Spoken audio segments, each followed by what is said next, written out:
All right. Got it. All right. Let's let them in. Yeah. Here they come. Good afternoon, everybody. Here they come. Here they come. Hello. Coach Chris, good afternoon. Coach Nikki. Nikki Fuller in the house. Yes, she is. Look at that.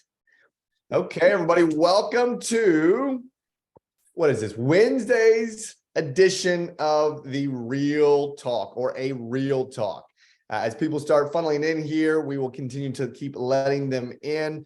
Though, for you first-time Real Talk individuals, welcome.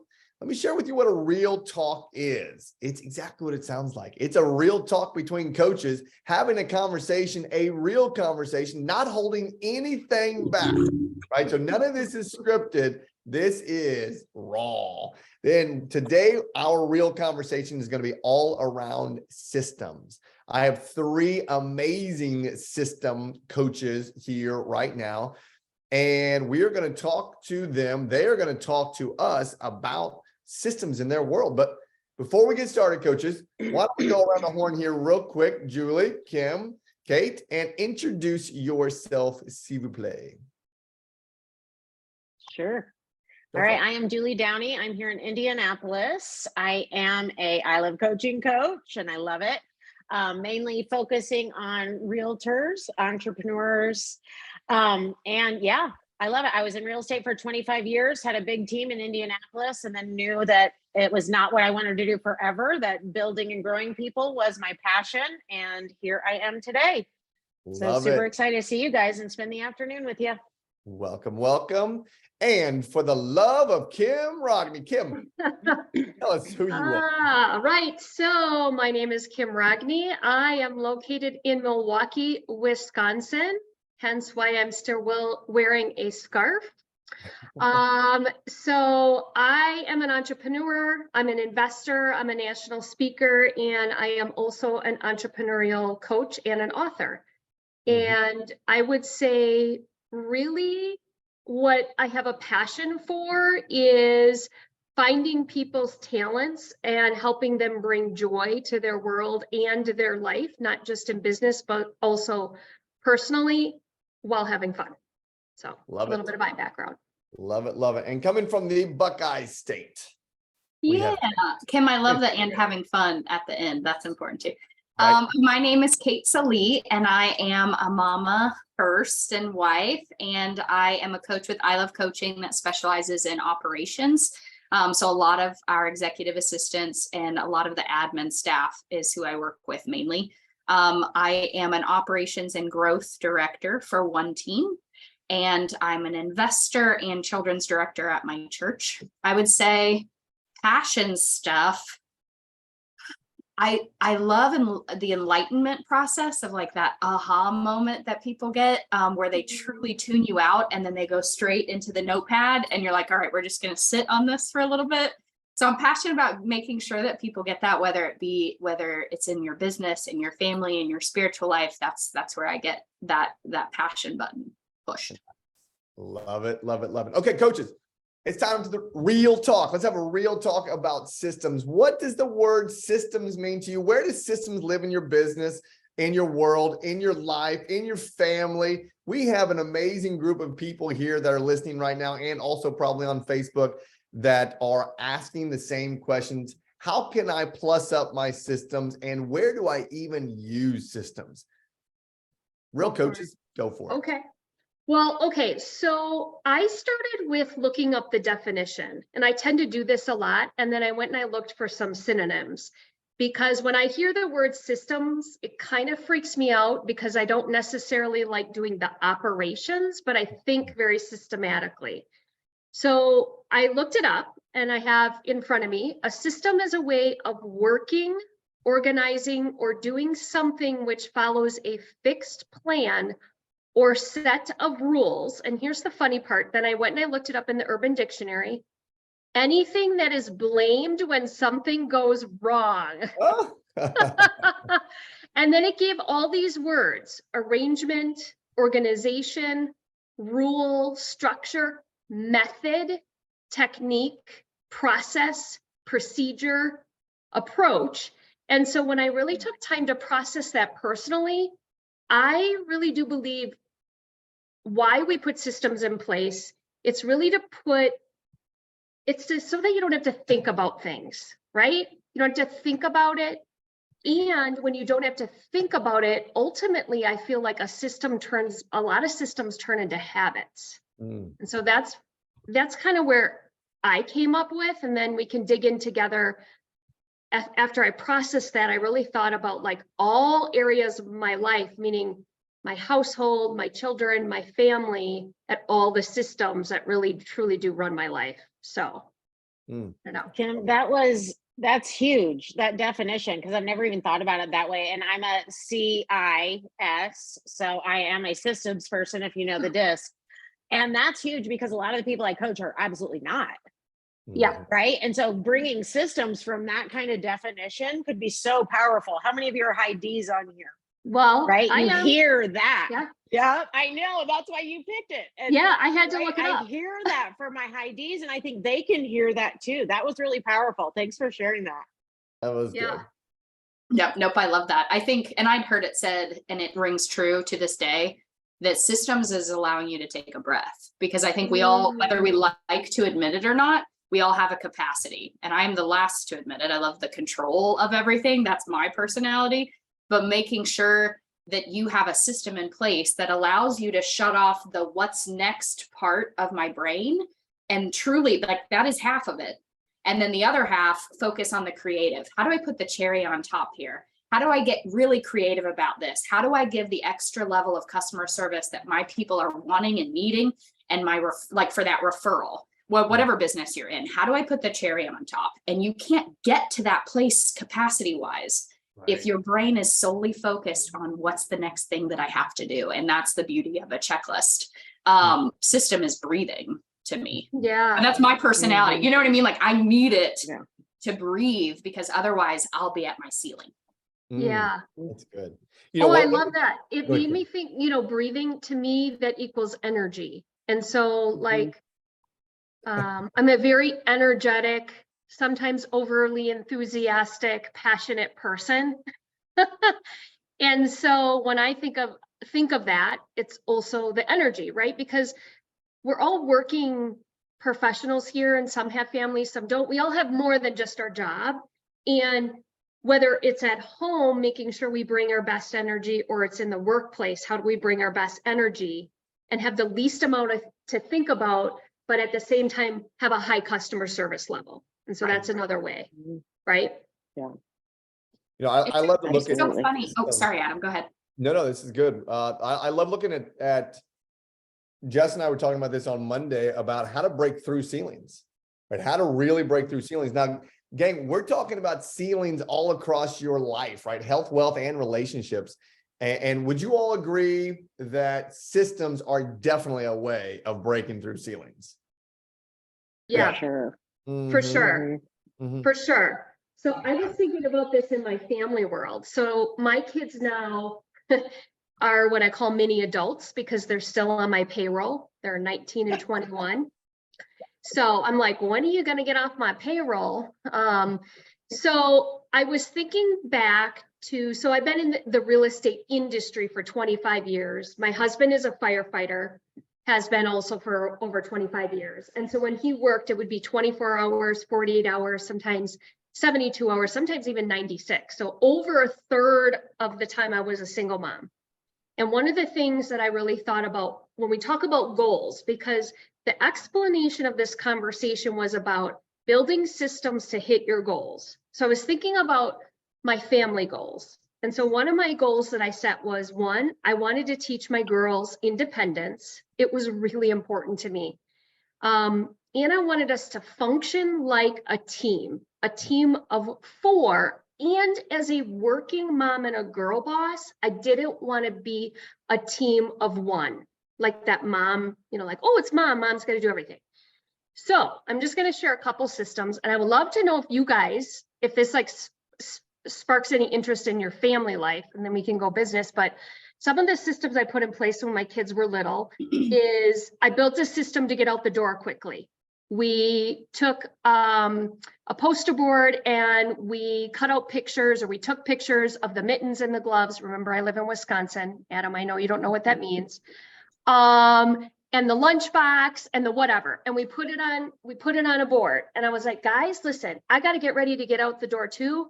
You got to look at this. This is the system. These are the things you need to bring with you. That was the system. And then it just kind of went from there. Then it was like the system was sharing the family Google Calendar. Then the system was on Sunday putting the schedule on the whiteboard. So my husband wouldn't ask me for the 100th time, who am I driving around or picking up? And then the system was, I don't know about you, but what is up with the birthday presents? Oh my gosh, What is right? up with the birthday presents? Like, I'm sorry, I gotta go buy a birthday present for a kid that I don't even know. So then I put a system in place and I went to the store and I bought a boatload of $20 birthday presents. I put them in the closet. Now I only have girls, so we could get real girly. I don't know how people buy birthday presents for boys. If you got boys, I'd love to know. I don't even know what boys like. But anyway, girls, nail polish, all that crap. I put them in the closet. I said, here's the system. You get invited to a birthday present, you go in that closet and you get to pick 5 close friends, 5 really close ones. You get to go get a special gift for them. But our system is everybody else is getting $20 little whatever. Totally. That's a system. Mhm. You know, but what I hear you saying, like, you know, like if you translate that into the language we speak in the business world, you gave visuals. So it's something that could be seen. Yes. You shared it, you made it easily accessible. It was seen so that everybody's seeing it on a regular basis. You put it by the door, you have an efficiency piece. And I think what's most often overlooked, because we think like I hate minimizing anything, because I think you guys can do anything, but let's be realistic for just a second. You have to take the time to build the system. It doesn't happen naturally. This idea that we have in our heads of like, well, the next time I do a transaction, you better believe I'm going to write that down. It's not going to happen. I'm sorry, but it's not. And if it is, good for you, and teach us how you did it. But it's really difficult to do things when you're in that high energy and like rushed moment. Life doesn't work out like that. And so what you did, Kim, was you said, okay, you know what? I'm going to time out in one afternoon and I'm going to take some time and I'm going to go to the store and I'm going to get everything. And you stopped what you did, you sacrificed. It hurt probably that afternoon. You were like, I don't want to be doing this, but it saved you in the long run. And I think that's a big part of the thing that we miss in systems, whether we're building for our families or for our businesses, is like, you have to stop to grow. Pruning hurts, right? Like pruning hurts, but when you prune, you grow back thicker, you grow back better. And that's what it sounds like you did. I love that, Kate. That's such a good observance. Yeah.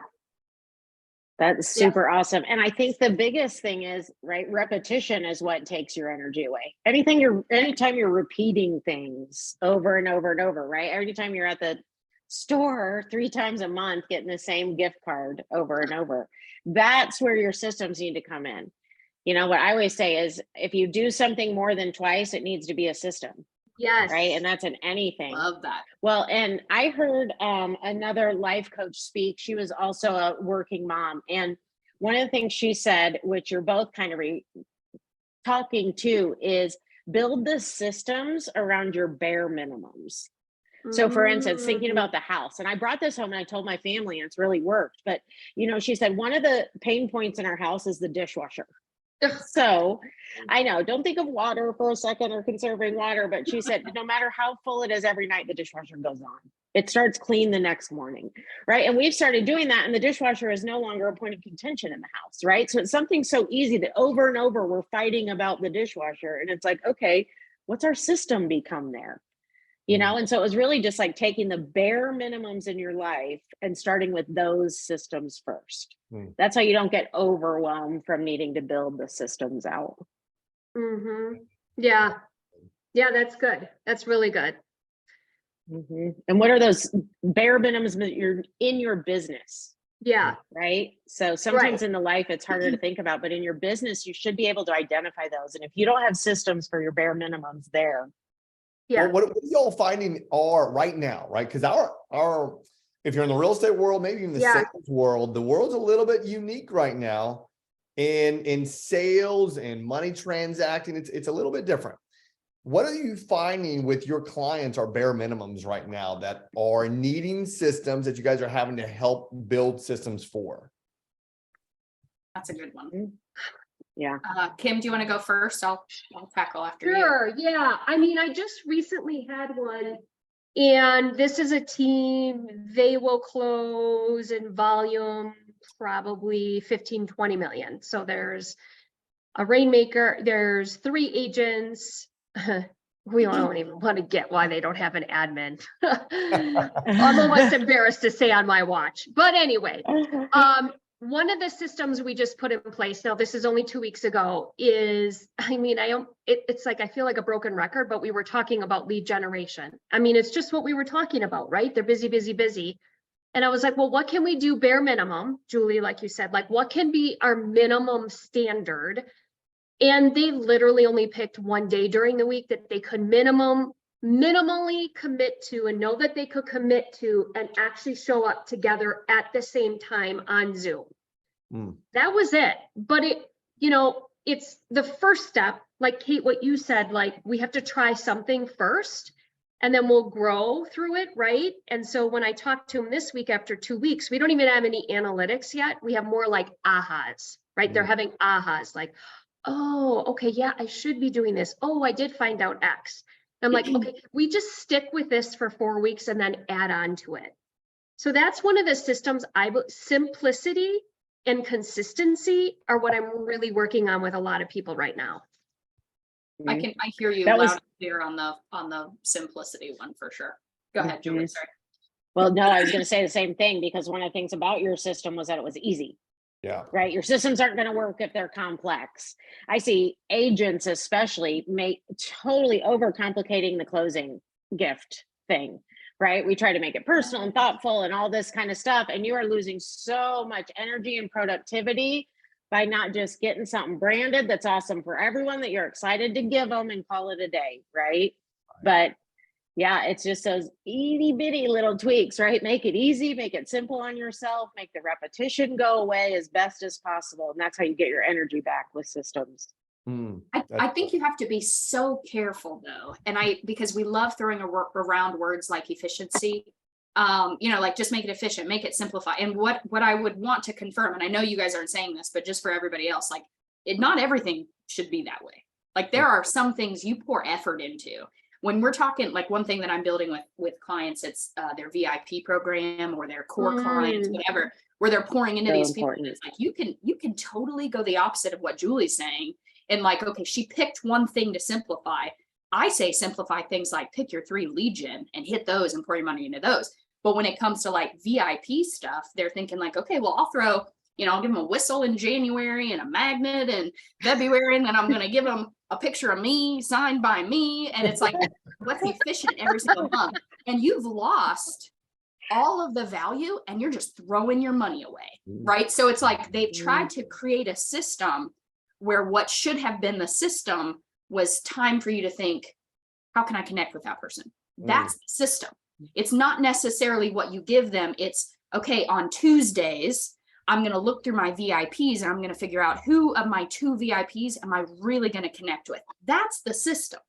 The system isn't how do I connect with them. When it comes to VIPs, it's not how do I do it. The system is, okay, when am I going to find time to do it? And then I'm going to pour my heart into them. That's what a VIP is, not the whistle thing in January. So it's like this weird balance of figuring out what do I systematize?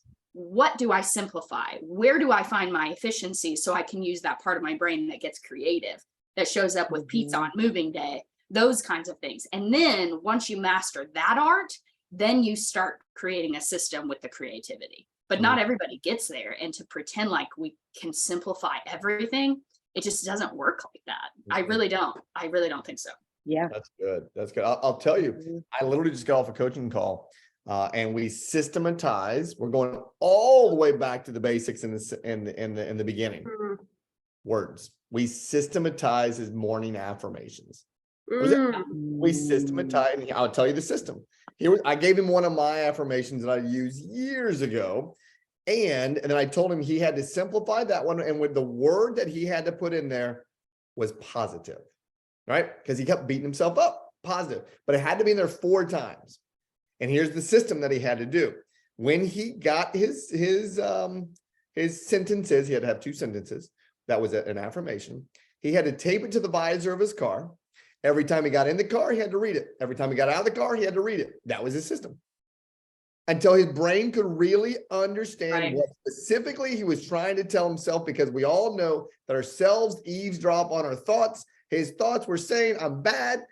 I'm going to reprogram that. And that was the simple system. Though, Hardy texted me and he said, I can't come up with it.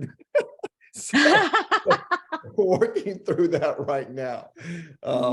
At least he's thinking about it though. I get that. And That's a whole nother real talk. Okay. Yeah, no joke. No joke. But I did something similar to that, because I was catching myself. I was going from one place to the next, and I was carrying whatever I had in that room into the next room. And whether it be in business, I'm leaving one-on-one with a team member, going to another one. I can't carry it on, one coaching call to another, one business to picking up my daughter from school. And I was carrying that. And I thought, okay, how do I systematize this? I don't have time to transfer. So what I did, and it was Brendan Burchard, I think I heard him say this. He was like, the highly successful people that are running big businesses, one thing that they do differently than everybody else is they systematize 30 seconds before they walk into a new room or before they enter a new environment. And they ask themselves one question. I thought, I can do one question. That I can do. And they ask themselves, who do I want to be in this space? Period. Who do I want to be? And so when I'm in my car in the pickup line and I'm like on the phone and I'm doing all this stuff and I'm trying to text, finishing an email, and I'm picking up my daughter, who do I want to be the second she gets in the car? And just being cognizant of it changes the whole thing. And I think prayer too. So don't forget that out. But like, truly, it was like, who do I want to be, or who do I need to be in this situation? And I go in, that's 30 seconds. And so now it's like, as the Zoom's connecting, who do I want to be in this room? Okay. Yes, I love that. Positivity, I do too. Yeah. Yeah. Okay, That's so good. I want to add on to that and give you a tactical. So I do this, so I cannot, it's hard to show you, but so here's a tactical.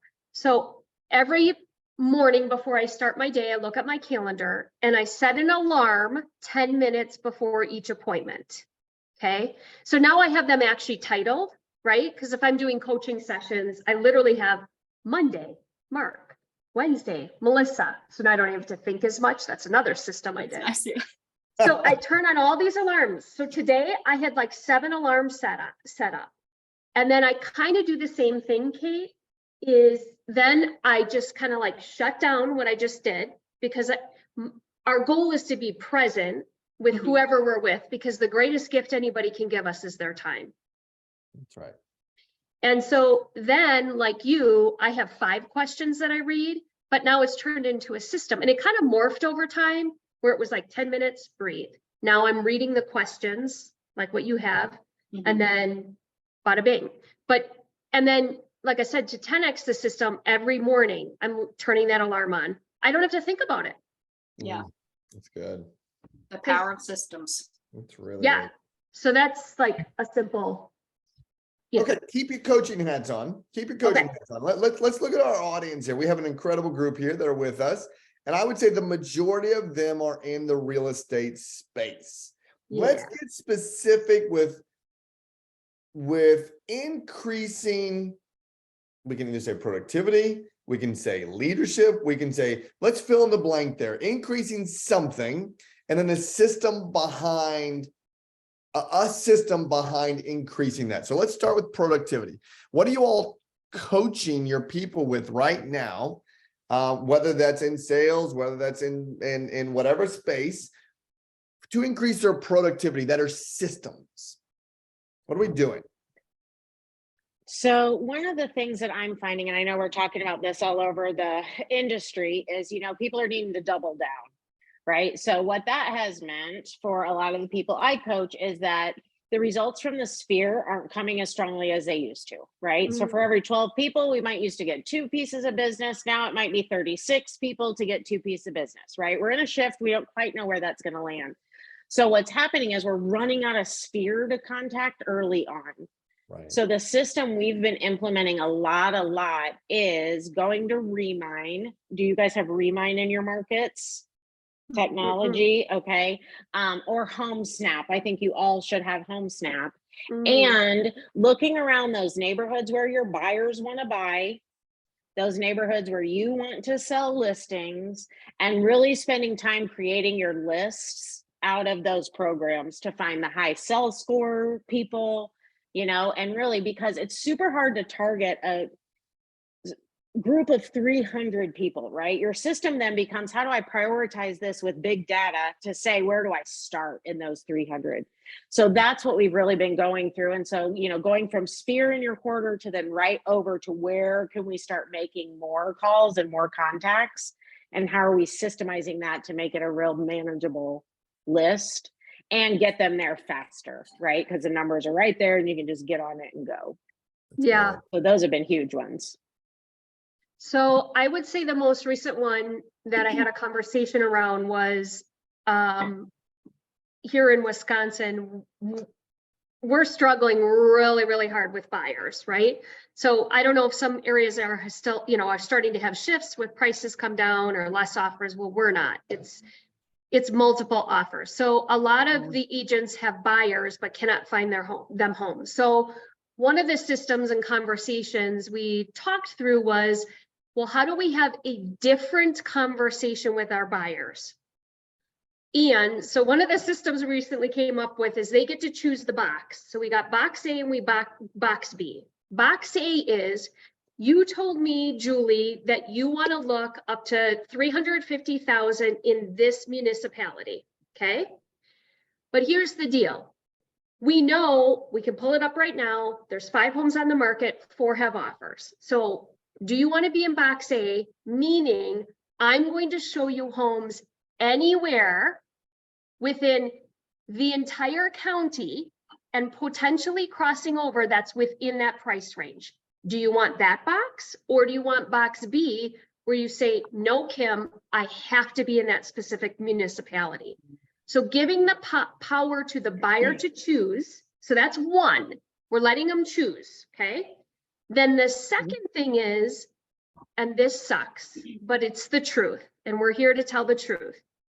The people who are working with buyers, whether you're a buyer's agent or a single agent, you do both sides, you're going to have to go to work really hard.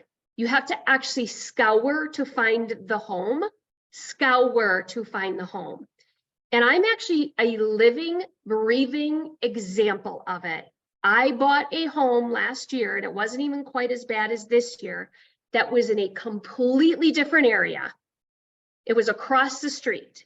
So that's what I'm challenging my clients to do. So those are 2 things. And then the third thing is really look at your list of buyers. Like, could you be honest with yourself?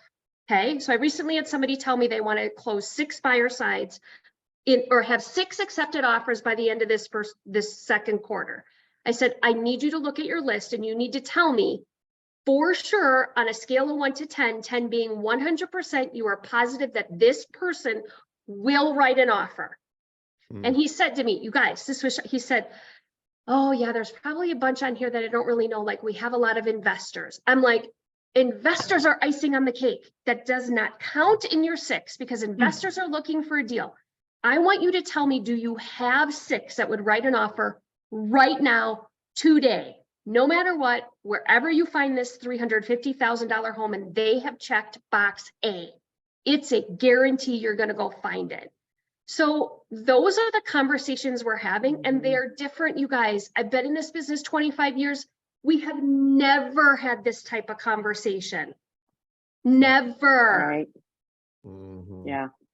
Kim, to kind of add on to that, how many of you have heard of the ABC buyer script when you're kind of telling buyers about it? So I'll just like quick go through it. But basically, you know, an A buyer has no contingencies. They can buy right away. They're pre-approved. They don't have a house to sell. A B buyer might have to still get their pre-approval. A C buyer has a house to sell that's not ready on the market. Okay, so just kind of think of it that way. We've changed that conversation around today's market. So now the A buyer, this is Indianapolis. The A buyer is someone who has 50% down.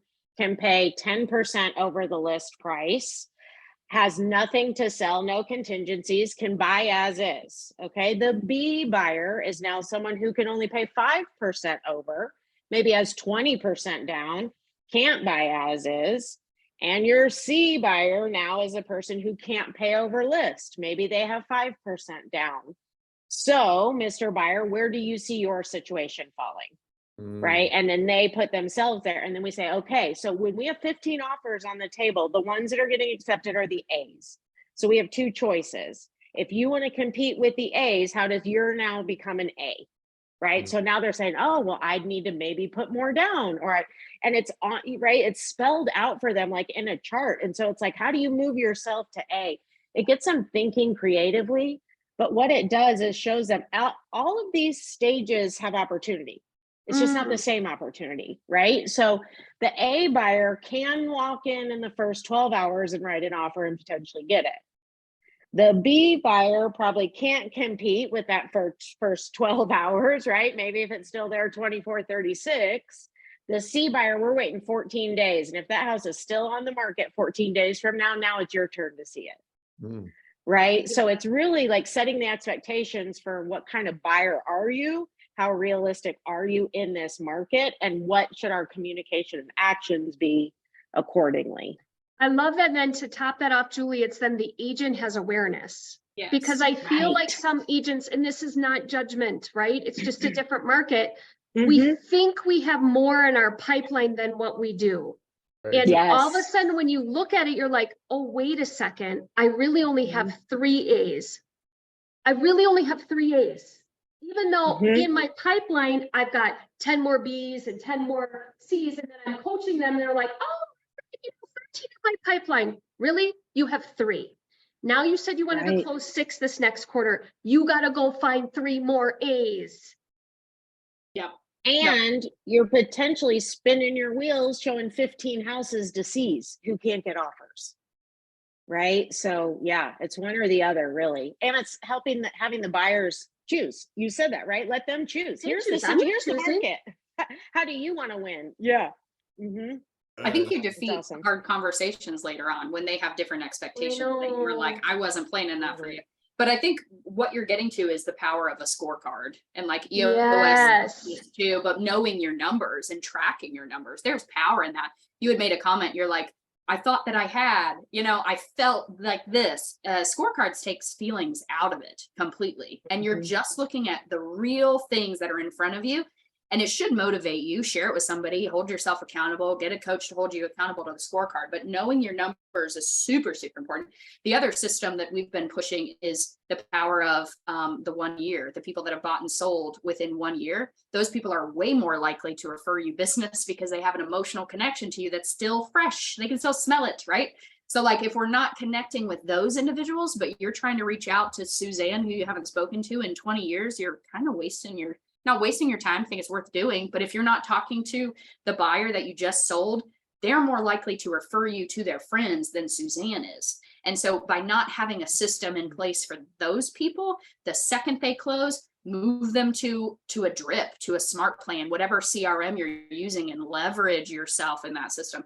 And then the other system I think that has worked, and it's not whether it's real estate or not, it's making sure that you never leave without knowing what you're doing tomorrow. And I think we get so caught up in the emotion of a shift, the emotion of chaos, that like when we're done and we check out. But there is power in getting up and when you're not feeling like it, you know what I mean? Like when you're truly not all there, you're not the same person you were yesterday.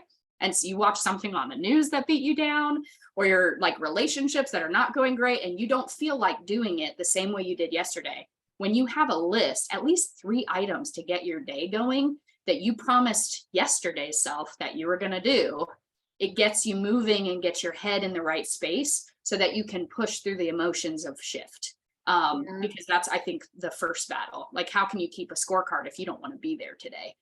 So give yourself a checklist, and do not leave your desk or your car or wherever your office is without making sure that you have your 3 things that you need to get done tomorrow to motivate you to keep moving forward. So good. You know what I'm hearing here is we're having a conversation around systems, and it's turning into an accountability conversation. I mean, it really is. Well, because we're talking about productivity, right? We're talking about Right. productivity and being, ironically, real with your numbers, knowing your numbers, tracking your numbers, systematizing your process to be able to see your numbers, and then holding your numbers accountable. That's what I'm hearing here. And without that, gosh, what are we? We're a bunch of wingers, winging it. Yeah. Y'all can't afford to wing it in this business right now. You really can. Okay. Okay. Transition here. We're still talking about systems. And we started the call a little bit with the systems, maybe in our personal life. Coach Kim, I loved yours on the wall and those types of things. Where can we find and see and smell and taste systems in a health space? Health. Because as we coach to health, wealth, and relationships, right? Yep. Where are you seeing? Because, and I'll pause for a second. We're in a unique marketplace. Unique marketplaces have a tendency to create something that starts with an S and ends with stress, right? And if we don't handle our stress, we get knocked down because our immune systems go down. There's all kinds of crazy stuff out there, and we get sick. So what are we doing to systematize health? Or what are you finding with your clients that you guys are talking about, or even your personal lives where you're systematizing health?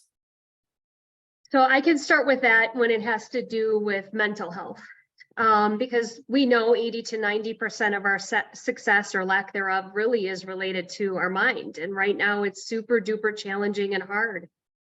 And so what I have found when it comes to mindset, what we haven't really been taught is accountability around mindset. So we're taught accountability when it comes to, hey, let's go to the gym, have a partner, and then you'll show up because your partner will be there.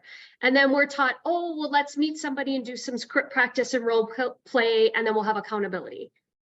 But we're never really taught, like, well, what does it mean to have accountability around mindset? And so one of the activities for those that embrace it that I have going on right now with a number of my coaching clients and friends is just some journaling that we're doing, 5 simple questions, super duper simple, nothing, it's like 2 minutes, but it's really helping. Like I have my journal sitting right here from today, and we're journaling, I will let go of, like, I'm going to let go of, that listing I didn't get yesterday, right? I'm grateful for, I will focus on, I am, I will. And so what we're doing is we're journaling these. And remind me, Jess, I have a whole white paper on this, so I can send it to you and you can include it in the recap so people can download it. But here's what's happening is we're texting it to each other. It's so weird. Like we started talking about it, right? And then I was like, text it to me. And I now have 5 people that are texting it. Now, what I'm doing next with them, because most of them are high Ds like me, is I don't want them to treat it like a checklist. Get it done. Right? Yeah. So besides writing that out to really get our mindset kind of set for the day, it's then actually processing it. So there's the beginning, and then we have some questions we're doing at the end of the day. Because like you said, Kate, like we need to know where, like, what are we focusing on for the day, and what do we need to tell ourselves? Like talk to ourselves. So that's my mental health thing that we're talking about right now. That's so good. Kim, what are your questions for the end of the day? So the end of the day, we have reflect to live in the gap. It's kind of like from the getting the gap. So what did I do well today? How did I leave my comfort zone today? And who did I help today? What was the second one? The second one is, how did I leave my comfort zone today? Good one. That's great.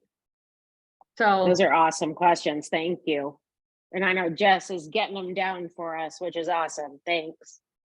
Yes, I'm trying to get them in the chat here. I'm trying to type as fast as possible. This is really good stuff. I've got it all, Adam. Good. I'm working on my listening and typing skill set is what I'm doing right here. This is good. Here's a system. Have a scribe follow you around 24/7. And then when you actually say, oh, shoot, I forgot the bananas, they can write it down. Mhm. Right. Yeah, for sure. So keep going with this mental health or just Yeah. physical health, right? And Yeah. I'll give you the reason why I want to bring this up. So 2 weeks ago, I got sick. I don't get sick. I don't get sick hardly ever. I could feel it coming on. I was watching my Oura ring. I was watching my beats, which is a system, right? I was watching my heartbeats while I was sleeping, and they kept getting shorter and shorter and shorter and shorter between the beats, right? Which is stress, right? So if you have an Oura ring, I think what is it, HRV or HVR? I always get it confused. When it gets smaller, when your heartbeats get smaller between beats, it's stress on and internally, right? So I'm seeing this, I'm doing my morning walks, I'm seeing it get smaller and smaller and smaller. I'm thinking something's coming. I'm trying not to put myself there, but something's coming. And then my wife, Dana, I got sick, and we got into an argument because she told me to rest. And I was like, I don't even know what that means. It's not because I'm a workaholic, but define rest for me. What does that mean? She goes, go lay in the bed. I was like, and then what? I'm going to lay in the bed, and then what am I going to do? I'm going to lay there thinking about how I have to do this push-up challenge and how many push-ups I have to do in 3 days when I miss all this stuff. Though I'm thinking through this, and I'm thinking, I don't have a system for rest. I don't have a real system for slowing down. And I was having this conversation. They're like, going on vacation. That's the most stressful situation on the planet, going on a vacation, right? I need rest. So as we think through this, systems for health, systems for rest, systems for, I love these questions here, Kim. This is really good. Unwinding. We have a hot tub that is a system for me now, regardless of how hot it gets here in South Carolina. Woo, Miss Footman, it gets hot here. And I still sit in that thing because it allows me to just kind of decompose a little bit. And it's an electronic free zone. And it is stare at the stars, stare at the sky, unplug. Right, but what other things are we doing here for rest or systems for rest or health? I love that what you said, because that was on my mind too, is this idea that rest is a one size fits all thing is a lie. It truly is. It is physical, and it's spiritual, and it's your mental, like there's so many different layers. And so I wouldn't want anybody to get on here thinking like, okay, well, if I just buy a hot tub, then all my problems will go away. It truly is. I know. Although if anybody's, willing to buy, like I'll get in there. But no, like it's not a one size fits all thing. And I don't want to get too much into detail of like my personal health story. But I have a stress disorder. Like it has been diagnosed that my body doesn't know how to deal with it. And so for me, what I've learned by truly digging into the research for me, and again, it's not for everybody, that like my problem is I don't know how to get rid. I certainly know how to become stressed, but I don't know my own capacity. And it's not knowing yourself that is actually the problem. And so like it can be prevented by knowing your limits. But when you get to that place where you're feeling it, you have to figure out what your outlet is, like Adam said, I think. And for people, it's totally different. Sometimes it's just like gazing off, it's sleeping.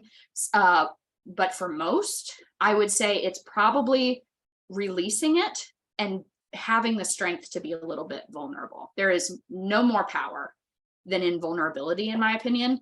And so while you're playing the entrepreneur game does not mean that you should be playing it by yourself. I don't think that this industry was made for that. And the stress of being a mom, being a dad, being a grandparent, being a friend, those things were not meant to do alone. We know this. Science says this. And this idea that you can do it all because the people that you're seeing on social media are doing it all. And you hop on cool forums like this and we're like, check me out in my jean jacket. I'm doing it all. The fact of the matter is we are not doing it alone. And wise people, the most powerful of us all, we are vulnerable enough to say, hey, I need some help right now. And if that's in leverage, or if that's in rest, or if that's in Adam chilling out in a hot tub, whatever it is, it's having the strength to be like, I need it. And it is a necessity for me because I know my capacity. And that's a system. I've reached my limit. I didn't get enough sleep last night, which means I need to cut it down tonight. I didn't know. It's paying attention to the way that my body works, because my body is very different than Julie's and Kim's. And so these like social media things you're seeing, like, are you a 5-hour person, 5 hours of sleep, or 7 hours of sleep? Yeah, It's like, you're like, forget it. Figure out what you are, and then what makes your body tick, because we are not built the same. And what I can do is maybe not the same capacity that Adam can do. And being confident and knowing that I can't do those things. And that's okay, because I still get stuff done without a hot tub. It's a bummer. Well, and I think the important thing, Kate, is that you don't do it alone, right? Yeah. None of this happens by yourself. So if you think you're strong enough to handle your mental health on your own, right, you're likely not. Yeah. If you know, physical health, exercise, right? All of it takes systems, accountability. And it's funny, what I find from a lot of the people I coach, they will do their exercise. That's one of the things they will do every day, and they will get to. And they won't do lead generation. So oftentimes we're having to go back and say, let's talk about why you never miss exercise and what you've built around that and what motivates you to get there in order to get you there, you know? But it's funny because that seems like one of the easier things they can get to. Mhm. And the other things fall away. So I think a lot of people would say they're really good in the physical health space, but when you start thinking about what all the physical health means, it's more than just your exercise. Mhm. I want to take it It's one also step making a deeper. game plan. Oh, sorry, go ahead, Adam. Well, I was going to say, I want to take it one step deeper, because think about this. So we, Kate, to your point, we have to know our capacity. We have to know our limits. yeah, So what stops us? What forces us, or what causes us to go past that? I would say, from an opinion standpoint, is ego, right? Oh, So I don't want to share with anybody that I'm tired, or I'm at my capacity, or I'm stressed, or God forbid I need a break, right? We don't want to share. Well, maybe I'll just speak for myself. There are certain times where I just do not want to share that. And that is no one's fault, because I don't have a system for releasing. And my ego is saying, you got to keep going. You got to keep going, right? It's a tough world out there. You got to keep going. That actually is to our detriment if we do not take that ego. And Kate, bringing religion into it. What is the acronym for ego? Edging God out, right? yeah, And yeah. it truly is something that I consistently work on, that then I get to help my coaching clients with the exact same thing. It's yeah. a pride deal for sure. And I think, Sorry, go ahead. Kate, I think what would hit home that you said was really knowing yourself. So Mhm. Adam, I would challenge you to go back and look for patterns. Mm-hmm. So I did this recently, and I was like, I know I have a 90-day pattern. It's like the 12-week year. I love the 12-week year. 1 day off a week. What is it? 3 days a month. Clearly I'm not following it, but I know it. And a week, a quarter, whatever it is. The point is, like, it took me a while to really reflect back and go, oh, I do have a pattern. Just about every quarter, I can sometimes push it 4 months.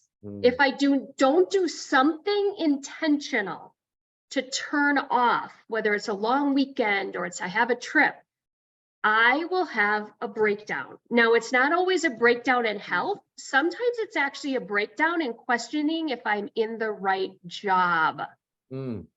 So sometimes we have it, and it's not because we get sick. It's we're like short with our family.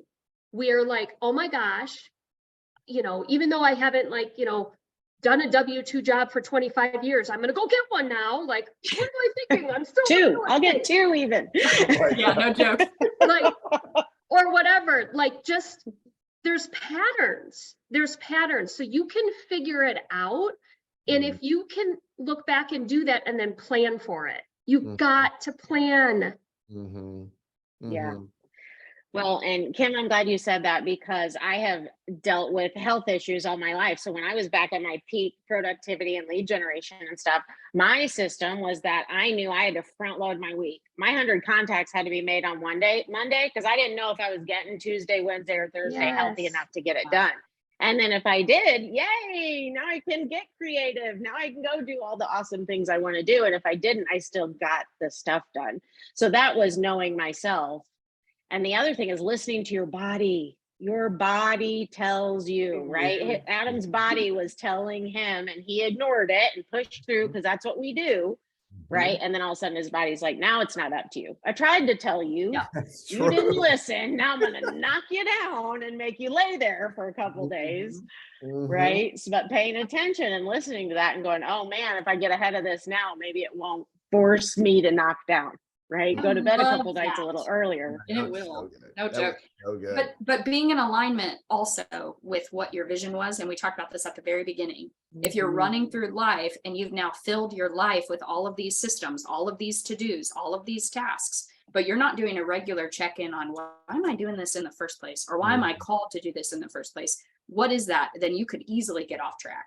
And I find with most people, when they're at their most hurt, it's not always because, I mean, it is because their day is packed and they are feeling exhausted. So I'm not minimizing that. That is real, but you're not doing the right things necessarily. I think there's both. I think you can be doing the right things and still being exhausted.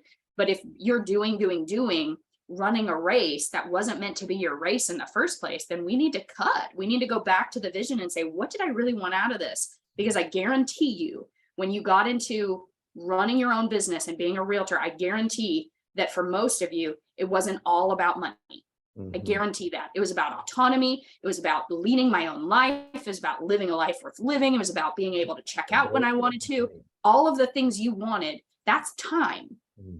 And what we're lacking is the time. And so even though your body's exhausted, you're not even going to your vision. You're just getting the money part. You forgot completely about the time. And so that's a system check truly in your business and in your life. It's like, okay, well, hold on.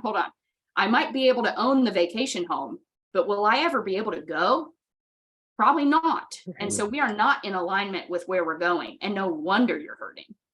You know, like you're not even filling the hole that you started this thing for. Like you're not even getting there. So it's making sure you take a minute and recheck. Am I in alignment with my vision? Am I doing things on a regular basis that's getting me one step closer? If your goals, I can't take a marker and draw a line up to your vision, then they should not be there. Period. They shouldn't be there. So good. Well, let's do this, Kate. That was really, really good. We've got 6 minutes here to stay on time. I want to open this up to anyone that may have a question here that we haven't scared away here with some of this direct conversation. No, everyone, this is a real conversation, right? This is a real talk. Relevant, experiential, authentic leadership is what you're getting right here. On the flip side of what are you receiving? This is relevant, experiential, authentic learning, right? It's the same thing, same acronym, last L. That's what you're getting right now. And that's what we love to do as coaches is have real conversations. And you guys got to sit here and be a part of that. So let's open this up right now. What question around systems? We probably have time for 2 or 3 questions at the most. You can either type it in the chat or you can unmute yourself and ask, and we will do our best to help you. Go for it. Who has a question? Anybody? Otherwise, I can share a technology. If nobody asks, I've got Go for a it. couple other things. Type your question in the chat if you have one. Go for it, Kim. Okay, so I'm just going to share my ultimate technology system that I love in my personal life and I love in my business life. Okay. You guys are going to be shocked. It's Google Forms. So let me tell you why. I several times had to volunteer as a mom to collect the panoramic picture. First of all, parents, do not order a panoramic picture. You're not going to hang it on your wall. Those really wide ones, right? And so all the dance moms, it was, do you want the panoramic or do you want the regular? Do you want the glossy? Do you not want the glossy? Are you going to write a check? Are you going to Venmo, right? Google form it. Anything where you need to collect data, buyer seller pre-listing, how would you describe your home? Finding out what their favorite restaurant is, anything. Make a Google form. I don't know, Kate, do you feel as passionate about Google Forms as I do? I only use Google for most everything that Yeah. And it's free. Yeah. Yeah. Let's keep going. Let's do 2 more here. Julie and Kate, share your favorite system anywhere in your world, health, wealth, and relationship. What is your one favorite system? And then we will finish. Julie, you can go. All right, I will talk about the one I've just been introduced to. So sorry if I'm late to this game, but I'm super excited to implement. But is the link tree. So do you guys all know about the link trees? Yeah. So Yes. I am late to that. I know. Jess is the one Yes. that's introduced me to it, and Kim. And man, oh man, if you don't have one of those for your life and your business, you should, because that's an awesome technology and Yeah. free. Yeah. Yep. Nope. You just hit two of my love languages. My favorite system is intimidating to a lot of people, and I think it's the dream for a lot of people, but it's the operations manual. I love it. I love it. Oh, I love it because it's intimidating to so many people, and it does not have to be. I'm going to share my screen. Is that okay, real quick, Adam? And then I'll do. Is now. and my dream is to have somebody else create the operation. Yeah, buddy. Right. That I can exactly. help you with, Kim. That I I can. keep the vision, I do the recordings, just so I can buy back your time, and then you make it. Yep. No, I get it. Okay, so this is all in Google Drive, okay? And so when we think operation system, we think like a 120-page document that everything lives in, everything, how to breathe, how to open up the door, like all of those things. Yes, all of those things we want written down, because I think we reach our ceiling when it's all in our head. So we have to get it down in order to grow. That's a necessity, but it doesn't have to be complicated. And so just like Kim said, everything in Google. Remember, like when you were in science class and you opened up that big textbook and it gave you the table of contents? That's all we're building here. That's it. And so for me, it was really simple with the people that I coach. It's like, make it really, really simple. So table of contents, and then you break down your business into categories. So we've got like business introduction, like human resource. We've got internal communications, your marketing, your finances, the systems you're using, processes, other divisions within the company. And then you just link them. You link what you're doing, so you know what you've done and what you haven't done. So for example, let's do a link to a PTO request form. So that opens up another document that I can open up that I have a template for my SOP, and it gives me what's the purpose of this document, and then how do I do it, and even an email request template. And so it's all separated so that when you have several different buyer's agents or you have people on your team, you can customize what they see. Create an operations manual just for your buyer's agent, create something just for your admin, create something for your finance, like all of that stuff that all lives in one place. Because again, if it's in your head, you have hit a ceiling. Whether or not you still have room to hit the ceiling, that is your ceiling, because growth stops with you. But the second you get it down on paper, it's a game changer. That's Yeah. good. Yep. Yes. What are you saying? Because I feel like that's super important. Sorry, you know I have a problem child. I don't know a loom. Yeah, so actually it's funny because I'm literally building one of those for ILC right now, and I was just messaging Kay going, does this look familiar to you? That's But great. so what I was saying was, in addition to, you know, the links to the documents, another great resource, since we all have different types of learners in our world, is to include a loom with a walkthrough. Yes. So literally what Kay and I are doing for like I Love Coaching is one task will be a 3-minute loom, and then literally step 1, step 2, step 3, plus any pertinent PDFs or anything. And so it takes time, but if you time block even like a half hour a day to knock out a couple of those, then that big outline, like Kate, you were showing, gets built really quickly, because you're already doing some of those things daily. So if you're like, okay, I need to add this, I'll do a loom while I'm doing it. It makes it so simple and systematized. And YouTube has that thing now where you can do like an hour-long video, and you can clip and link to certain parts of the video. So you could just do your whole stinking day. And then you pick apart, okay, for this part of the operations manual, I'm just going to have that link, and it'll cut to minute 36, and you'll be able to go directly into that video and watch it. And video is where it's at for sure. That's awesome, Jess. So cool. Yeah. So cool. Okay. So we're right here at the top of the hour. Coaches, Beautiful. I want to thank you for your time. This has been very, very powerful, very impactful at the same time. And when you guys want to go find these coaches, where can they go find you? Julie, we'll start with you. Where can they go find you? How do they get in touch with you? Julie at ilovecoaching.com. Gotcha. Coach Kim, how can they find you? At Kim Rogney on Instagram, and then my Linktree link is on my profile at Kim Rogney. Gotcha. And Coach Kate? Oh, she's muted herself. The hot tub. Just kidding. Kate at I Love Coaching Co. That's where you'll find me. That's Hey, for buddy. about 5 hours. Yes. Thank you guys. I really appreciate your conversation, your insight here. This has been really, really good. To all of our participants, thank you all for being here. We will do this again next month. So be on the lookout for that invite. Thank you all. Have a wonderful day. Thanks, everybody. See you Great later. to see you Bye, guys. guys. Great Thank you. info.